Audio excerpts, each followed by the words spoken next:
श्री स्वामी समर्थ. मंदिरात जमा झालेल्या भक्तांना आश्चर्याचा जबरदस्त धक्का बसला होता.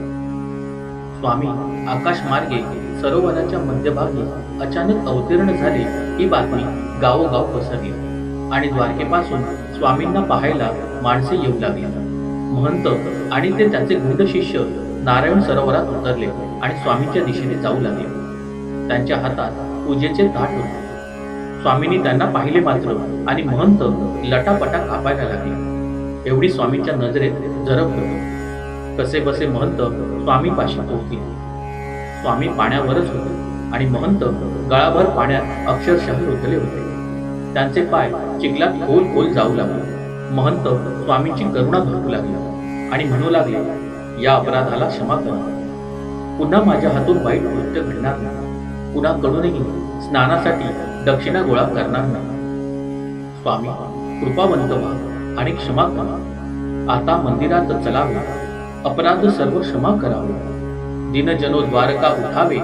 पतित पावन नृसिंह. स्वामींना महंताची दया आली. स्वामींनी काय केले तर ते पाण्यावरून चालत मंदिराकडे निघाले आणि त्याच वेळेला महंत पाण्यातून धडपडत खाली पडत मंदिराच्या दिशेने चालू लागले. महंतांनी स्वामींना मंदिरात नेले. एका चांदीच्या चौरंगावर बसवले. स्वामींची पूजा केली. समर्थांना नैवेद्य दाखवला आणि प्रसादाचे ग्रहण करायची विनंती केली. समर्थांनी अन्नाचे ग्रहण थोडेसे केले आणि तो प्रसाद पुन्हा महंताच्या हातात दिला व सर्व भक्तांना प्रसादाचे वाटप करायला लावले. ताटातले अन्न संपतच नव्हते. पाण्यावरून चालत जाणारे, आकाशमार्गे संचार करणारे, प्रसादाचे ताट अक्षय भरून ठेवणारे स्वामी सर्व लोक प्रथमच अनुभवत होते. सर्वत्र स्वामींचा जय जयकार चालला होता.